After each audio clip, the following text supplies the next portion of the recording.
Hi viewers. ముఖ్యంగా గ్రామ సచివాలయ ఉద్యోగులకి, వార్డు సచివాలయ ఉద్యోగులకి ఆంధ్రప్రదేశ్లో ఉన్నటువంటి కూటమి ప్రభుత్వం 2 శుభవార్తలు చెప్పబోతుంది. అవేంటి అనేది ఒకసారి మనం ఈ వీడియోలో పరిశీలిద్దాం.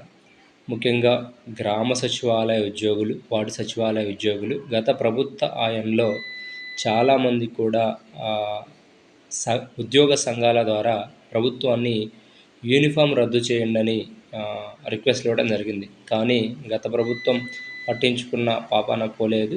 కానీ ఇప్పుడున్న ప్రభుత్వం వెంటనే ఎవడైతే యూనియన్ లీడర్స్ వెళ్ళి కలిసి రిప్రజెంటేషన్ ఇచ్చి యూనిఫామ్ రద్దు చేయమన్నారో వాళ్ళు ఇచ్చిన వెంబటే కూడా దాన్ని పరిగణలోకి తీసుకొని రద్దు చేయడానికి ప్రణాళిక రచిస్తున్నారు.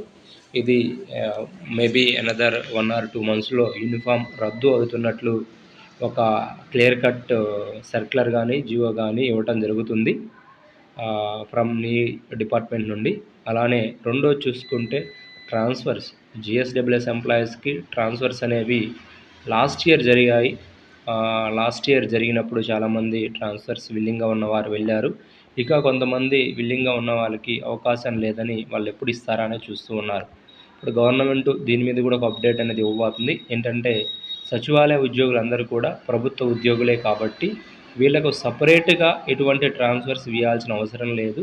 ఎప్పుడైతే ట్రాన్స్ఫర్స్ అనేవి వాళ్ళ కోర్ డిపార్ట్మెంట్లో అలౌ చేసినప్పుడు ఆటోమేటిక్గా వీళ్ళు కూడా ట్రాన్స్ఫర్స్కి ఎలిజిబుల్ ఉంటారు.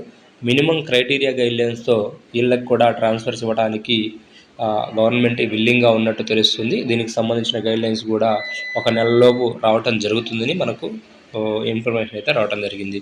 ఈ 2, ఒకటేమో యూనిఫామ్ రద్దు, 2 ఏమో ట్రాన్స్ఫర్స్. ఈ 2 ఖచ్చితంగా సచివాలయ ఉద్యోగులకి రాబోయే 1 నెల రోజుల్లోపే మంచి న్యూస్ వింటారని ఈ వీడియో ద్వారా తెలియజేస్తున్నాం. Thank you viewers. బాయ్.